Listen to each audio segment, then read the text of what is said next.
بارگاہوں کی تعلیمات دیکھو، نہیں معلوم ہے تو علماء حق سے رجوع کرو، کیا ان کی تعلیمات ہے، گھروں میں وہ تعلیمات کو عام کرو۔ مدرسے بچوں کو بھیج دیے، گھروں میں کیا تعلیم ہو رہی ہے معلوم ہے؟ نہیں، گھروں میں عام کرو قائم۔ اس سے پہلے بھی کہا تھا میں نے، ہر گھر میں اہتمام کرو، کوئی ٹائم دے یا نہ دے ہم تجھے ٹائم دینے کو تیار ہیں، لیکن ہر گھر میں درس قرآن رکھو، ہر گھر میں درس توحید رکھو، ہر گھر میں، اس لیے کہ آپ دیکھیے ان تبلیغیوں کو اور دیکھیے ان لوگوں کو، یہ سب گھر گھر جاتے ہیں، گھر گھر جاتے ہیں اور دعوت دیتے ہیں، مدرسے نہیں آتے بچوں کو دعوت دینے کے لیے، جبکہ ان کو ہم بھیج دیں تو کوئی ٹینشن بھی نہیں ہے، لیکن گھر گھر جاتے ہیں۔ صحیح تبلیغ یہی ہے، طریقہ سب انہوں نے لے لیا ہے آپ کا، صرف آپ کے پاس عقیدہ ہے۔ ضرورت اس بات کی ہے کہ اس عقیدے کو ایک ایسی روشنی دو جس کو ان کا طریقہ ہے، جو تیرا عنوان تھا انہوں نے لے لیا ہے، آپ اپنے عنوان کو زندگی کا عنوان بنا دو۔ وہ عنوان کیا تھا؟ دعوت و تبلیغ کا کانسیپٹ تھا، توحید کو پہچاننے کا کانسیپٹ تھا۔ بچے کو سکھا دیا تم نے لا الہ الا اللہ محمد رسول اللہ، لیکن تم نے اس کی میننگ نہیں سمجھایا، رسول کا کی عظمت نہیں سمجھایا۔ اگر تم سمجھاتے کہ لا الہ الا اللہ کا مطلب ہے جس طرح اللہ معبود ہونے میں بے مثال، ایسے ہی تیرا نبی رسول ہونے میں بے مثال، ایسا تم سکھاتے تو آج یہ نہیں کہتا ہمارا بچہ کلمہ پڑھنے کے بعد بھی کہ یہ ہمارے سرکے ہیں، یہ ہمارے سرکے ہیں، ان کو یہ نہیں، وہ ان کو یہ نہیں۔ شروع ہی سے اگر کلمہ سے سکھا کے ایک ایک سکھاؤ، 100 دن میں 100 علم آئے گا، ایک ایک کر کے سکھاؤ۔ بے مثال رب کو ماننے والا عقیدہ دو، بے مثال نبی کو ماننے والا عقیدہ دو، بے مثال ولی کو ماننے والا عقیدہ دو۔ باتیں بہت ہیں، لیکن آج کے اس عظیم الشان پیغام میں سیرت غوث اعظم کے عنوان سے 2 بات قابل غور ہے۔ کرامتیں وہ ہوا کرتی ہیں جو اللہ تبارک و تعالیٰ کے متقی پرہیزگار بندوں کے ہاتھوں پر ظاہر ہو۔ بے شک ولی بول دیے تو تمہارے کو کیسے معلوم؟ اس لیے ہم صاحب بول رہے ہیں متقی اور پرہیزگار بندوں کے ہاتھوں پر جو ظاہر ہو، عادت کے خلاف اسے کرامت کہتے ہیں، جیسے مریم سے ظاہر ہے اور بھی حضرت عاصم بن برقیہ سے ظاہر ہے۔ میں نے قرآن بتائے ہیں، قرآن سے کرامتوں کا ظہور، لہٰذا جب یہ ثابت ہے اور یہ آپ کے نبیوں کا معاملہ نہیں، آپ کے نبیوں کی امتیوں کا معاملہ نہیں ہے، یہ عام نبی اور عام نبی کے ولیوں کا معاملہ ہے۔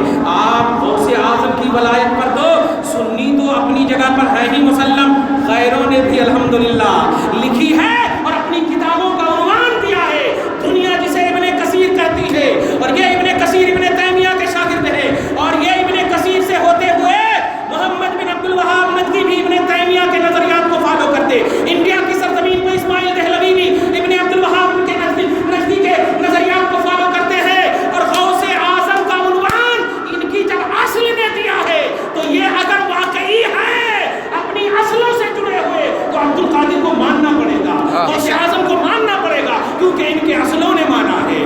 آپ دیکھو شیخ عبد القادر جیلانی کا عنوان ابن کثیر نے دیا ہے، البدایہ والنہایہ والیوم 12 میں آپ دیکھیے ابن کثیر نے عنوان دیا ہے، اور اتنی صفحات پر مشتمل غوث اعظم کی تعریف میں ردم اللسان ہے۔ تو جب غوث اعظم کی کوئی تعریف کرتا ہے، عبد القادر کی کوئی تعریف کرتا ہے، تو کس لیے؟ کیا ابن کثیر کے وہ بھائی تھے؟ نہیں، وہ ابن رسول تھے، وہ ابن رسول تھے۔ اس بنیاد پر ان کی توحید اعلیٰ، ان کی رسالت اعلیٰ، اس بنیاد پر تو جب غیروں نے ان کو اپنا محقق مانا، غیروں نے جب اپنا ان کو بیس مانا ہے، تم تو ماننے ہی والے ہو، لیکن صرف فاتحہ تمہارا ماننا نہیں کہلائے گا، صرف نظر نیاز ماننا نہیں کہلائے گا، یہ بھی کرو اور توحید و رسالت بھی سمجھو۔ ہی کا تعلق غوث اعظم کی توحید ہے، ہی کا تعلق غوث اعظم کی رسالت ہے، ان کی ولایت کا سرچشمہ توحید و رسالت ہے، اور آپ کی فیض پانے کا ذریعہ نظر نیاز ہے۔ یہ فیض پانے کا ذریعہ ہے، ان کے اسٹیٹس کا اعتراف نہیں ہے، ان کی عظمت کا اعتراف کرنا ہو، ان کی توحید کو دیکھو، ایک بھی وقت کی تکبیر تحریمہ نہیں چھٹی ہے، تکبیر تحریمہ نہیں چھٹی ہے، تمہاری تو پوری رکعت چھوٹ جا رہی ہے، تمہاری تو پوری نماز چھوٹ جا رہی ہے، پھر بھی قادری ہو، پھر بھی عبد القادر کے ماننے والے ہو۔ نہیں پیارے، عقیدہ درست ہے تیرا، لیکن اس درستگی پر نکھار لانے کے لیے تجھے توحید کا علم بردار بننا ہوگا، تجھے نماز کے وقت نماز پڑھنی ہوگی، نیاز کے وقت نیاز کرنی ہوگی، حج کے وقت حج کرنا ہوگا، بندوں کے حقوق کے وقت حقوق ادا کرنا ہوگا، رسپیکٹڈ بندوں کو رسپیکٹ دینا ہوگا، عزت کے لیے عزت دینا ہوگا۔ یہ سب پہلو ہے جو غوث اعظم کی تعلیمات میں ہے، ان کی تفسیرات میں ہے، ان کی توضیحات میں ہے۔ توحید اور رسالت کا یہی آئینہ ہے،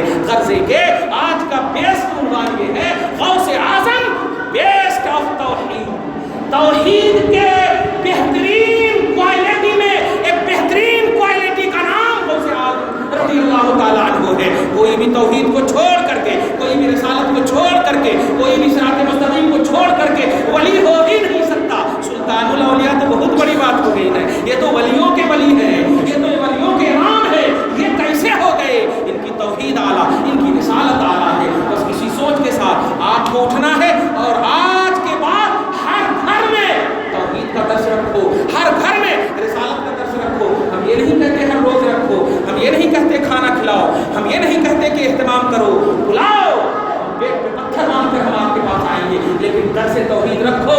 ہر شخص پر علم سیکھنا فرض ہے، اتنا علم سیکھنا فرض ہے، اتنی توحید و رسالت سیکھنا فرض ہے، جیسے کہ میں نے بتایا کہ لا الہ الا اللہ کا معنی ہوتا ہے معبود ہونے میں اللہ کی طرح کوئی نہیں، اور محمد رسول اللہ کا معنی ہوتا ہے رسول ہونے میں مصطفیٰ کی طرح کوئی نہیں۔ بے شک حق ہے، یہ سکھانے کے لیے، اور ایسے ہی ولی ہونے میں غوث کی طرح کوئی نہیں۔ صحابیت اور تابعیت کے بعد ولایت ناز کرتی ہے عبد القادر پر، اور ولایت کا مطلب ہر کس فاتحہ نظر نیاز نہیں ہے۔ اس لیے آپ ہر گھر کو توحید و رسالت کا منبع بناؤ، سرچشمہ بناؤ۔ ہماری عورتیں، ہماری بچیاں کیا صرف کالج اور اسکول اور ہوم ورک کرنے کے لیے ہے؟ نہیں، ان کو کب سکھاؤ گے، ان کے لیے کب آدھا گھنٹہ ڈالو گے؟ اور یہ جو اہتمامات، یہ جو پھول پھال کا مسئلہ ہے، آپ ہم تو کہتے ہیں ختم کر دو، یہ ساری چیزیں آپ بلاؤ، سڈنلی بالکل جلسہ شروع کرو، فوراً عنوان دو۔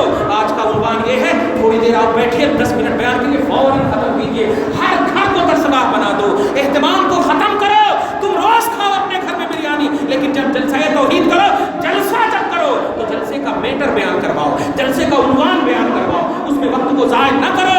یہ سارا طریقہ ان لوگوں نے لے لیا ہے۔ آپ ان کے جلسوں میں کبھی جاؤ تو چند آیتیں ہوتی ہیں اور کبھی کوئی حمد ہوئی ہے، فوراً عنوان سے تقریر کرنا شروع کر دیتے ہیں، کوئی لفظی نہیں ہوتی ہے۔ تو جو طریقہ ہمارا ہونا چاہیے وہ سارا طریقہ انہوں نے لے لیا، تو کامیاب وہ نہیں ہوں گے تو ہم ہوں گے۔ آپ کے پاس صرف عقیدہ ہے، اب آپ عقیدے کی سلامتی چاہتے ہو تو وہ سارا طریقہ جو تم سے چھین لیا گیا ہے وہ سارا طریقہ اپنا لو، انشاءاللہ کوئی بھی گستاخ رسول پیدا نہیں ہوگا۔ ماں کے پیٹ سے حافظ قرآن کا صحیح غلام عبد القادر ضرور پیدا ہوگا انشاءاللہ۔ ماں کو ستانے والا کبھی وہ ماں کے دودھ پینے کے لیے ماں کو رلائے گا نہیں، انشاءاللہ ہمیشہ کے لیے محبت سے وہ پیے گا، ہمیشہ کے لیے محبت سے وہ تکلیف نہیں دے گا، ڈاکٹر کے پاس جانے کی ضرورت نہیں پڑے گی۔ کیوں؟ ماں نے غوث اعظم کو ماں چاہا ہے، ماں نے توحید اور رسالت کو سمجھا ہے، قرآن کے آئینے میں جنم دیا ہے، تب جا کر کے آپ اپنی اولاد سے خوشیاں حاصل کر سکتے ہو۔ دعا ہے پروردگار عالم آپ کے ہم سب کے اس جلسے کو قبول فرمائے، اس نشست کو قبول فرمائے۔